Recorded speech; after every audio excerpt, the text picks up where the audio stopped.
माल मेरा, ठप्पा किसी और का।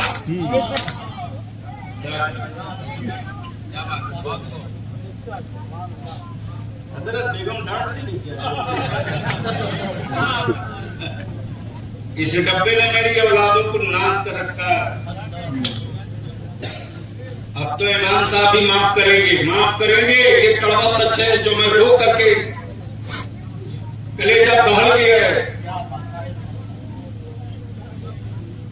मुसल्ले से उठे नहीं कि भिड़ गए डब्बा में। हमारे बच्चे समझते हैं कोई बढ़िया काम है तब हजरत लगे हुए। याद रखो अभी ये पेजर का इस्तेमाल हुआ है जी। लेकिन क्या गजब की बात है साहब। अच्छा एक बात बताओ मुसलमान, अगर एक घर में 5 आदमी है तो कितना मोबाइल है उस घर में? अरे जोर से बोलो, डर की क्यों बोल रहे? जोर से बोलो, कितना है? आज इस घर में 2 लड़के अगर बेरोजगार हों तो बेरोजगारों को एक मोबाइल से काम नहीं चलता। कम से कम 2 चाहिए। बाप की कमाई से 20,000 का 25,000 का मोबाइल लेकर पुलिया पर अड्डाबाजी करने वाले हराम खोरो, वक्त रहते संभल जाओ।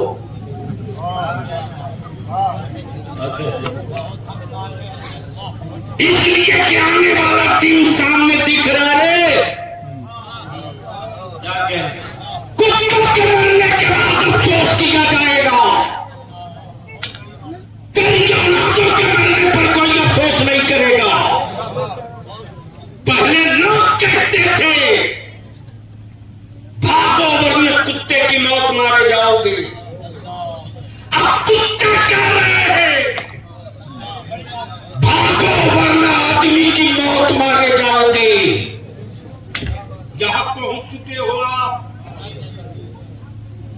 यहां पहुंच चुके हो आप। उसके बावजूद भी अपनी औलादों को बेच रहे हो 5 लाख 3 लाख एक मोटरसाइकिल पर। क्या कह रहे हैं? बोल, बात सही है कि गलत है? अरे जोर से बोलेंगे, सही है कि गलत है? तो अगर भेड़ बकरा पैदा किए हो तो बेच देना, कोई सदमा नहीं होगा। क्या कह रहे हैं? क्या? और अगर औलाद पैदा किए हो तो आज हाथ करके जाओ, मेरे आका की मीराद में कसम खाते जाओ कि मैंने जिगर का टुकड़ा पैदा किया है, जानवर नहीं पैदा किया है। अगर बेचना ही होगा तो ससुराल की चौखट पर नहीं बेचेंगे, फातिमा के लाल के दरवाजे ले जाकर बेचेंगे।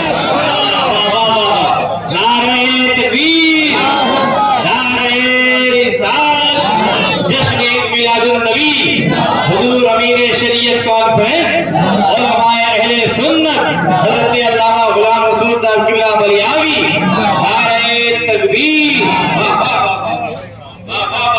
जिंदाबाद जिंदाबाद। शादी और बारात में जितना कल्ला जितना खाना तुम बर्बाद करते हो, अगर उस बर्बादी को बचा दो ना तो हर साल गांव के किसी 1-2 गरीब की बच्ची का निकाह हो सकता है। अरे याद कर आज से 30-40 साल पहले रे, जब पगडंडियां भी नहीं थी, कोदो खाकर हमारे बाप दादा जी लिए, कोदो खाकर जी,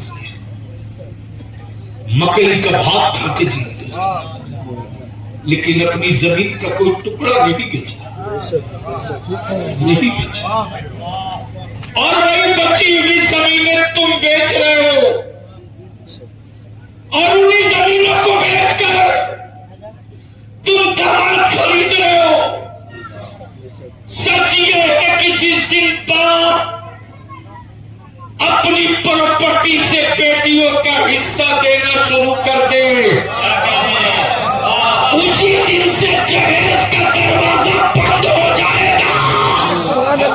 जब लड़के को पता चलेगा कि मेरा निकाह जिससे होना है, क्या कहने हैं, जिंदाबाद, उसको बाप की प्रॉपर्टी प्रॉपर्टी से 2 बीघा खेत मिलेगा।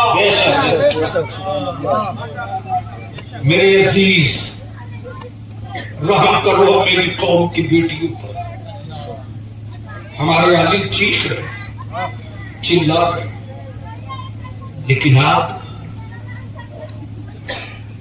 हमें तो दावत देता हूं हजरत, जहां जहां इदारे शरीयत की तहरीक बेदारी होगी और मैं इदारे शरीयत जिम्मेदार तस्लीम फरमा मैं कहूंगा, अहले सुन्नत का पहले गांव गिन लीजिए। इदारे शरीयत मदरसा नहीं है, मेरे बुजुर्गों की ये वो तंजीम है जो लड़ने के लिए पैदा की गई। चलो नारों से इस्तेमाल करो खतीब जीशान हजरत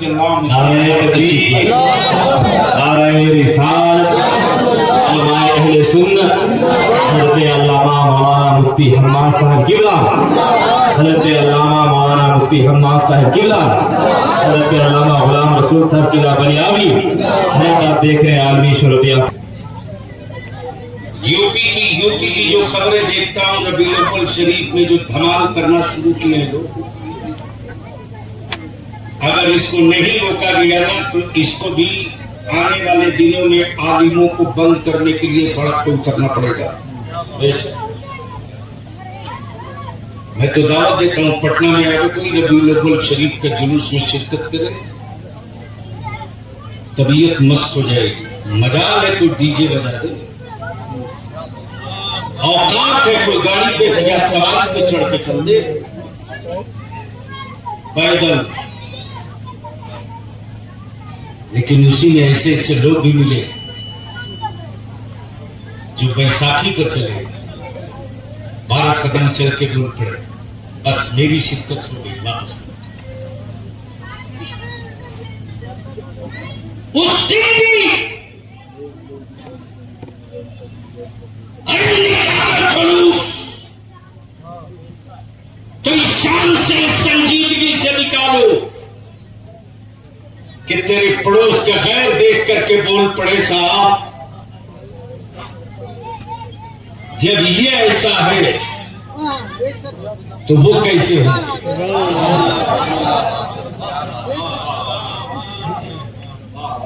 और मैं जानता हूं कि हर इलाके से आलिम सिर्फ रबीउल अव्वल शरीफ के जुलूस में डंडा लेकर खड़ा हो जाए। मजा है किसी बच्चे की बदतमीजी करने का, लेकिन उस दिन खुद तमाम आदमियों को काम मत करें। हम गुजारिश करें अपने सभी उलमाए किराम से कि जब तक हम गांव नहीं बांधेंगे, जब तक गांव की चटाई नहीं बंधेगी, तब तक 10 रोजा कॉन्फ्रेंस करके जुब्बा फाड़ तकरीरें तो बलियाबी से करवा लोगे, तब्दीली नहीं होनी। लेकिन अगर चटाई बना दिया मजदूर और एक कानून बना दिया, एक है हिम्मत, तो बिहार में, बंगाल में, झारखंड में, उड़ीसा में जहां जहां तहरीक बेदारी हो गई हो, हमारा आलिम तो चाहता है, लेकिन जब तक के गांव की मस्जिद का सदर सेक्रेटरी, गांव का जिम्मेदार जब तक के सर जोड़कर नहीं बैठेगा, तब तक कोई तब्दीली नहीं आएगी। अगर होश में हो तो देख लो, इसी भारत में हमारे एक आदिवासी भाई के बेटे के मुंह पर किसी बदतमीज ने पेशाब किया था, पूरा मुल्क खड़ा हो गया उसके हक में। आज मेरे बच्चों की हिमायत में कोई कुत्ता भी खड़ा होने को तैयार नहीं। सर जोड़ के कब बैठेंगे? किस क़यामत का इंतजार कर रहे हैं हम? कहां कमी है मेरे लोगों में? हमने क्या मदरसा पढ़ा? मेरे लोगों ने कल मौलाना मेरा घर बात बनेगा, रसूलुल्लाह के घर के लिए 25 बोरी सीमेंट ले लो, मस्जिद बनाई। हमारे लोगों ने कहा मेरा घर बाद में ढलेगा। अल्लाह की इबादत के लिए मस्जिद की तामीर करो। अब इससे बड़ी सखी कौन कौन हो सकती है? एक बार तो इनके मुस्तकबिल के लिए, इनकी औलादों के लिए एक बार तो बुलाया जाए। आज ये जितने पागल कुत्ते मेरे आका की अजमत पे हाथ डाल रहे हैं, ये पेशा बनते गया है। जब तक कानून नहीं बनेगा तब तक ये कारोबार चलते रहेगा। और इसके लिए मैंने भी सिर पे कफन बांध लिया है।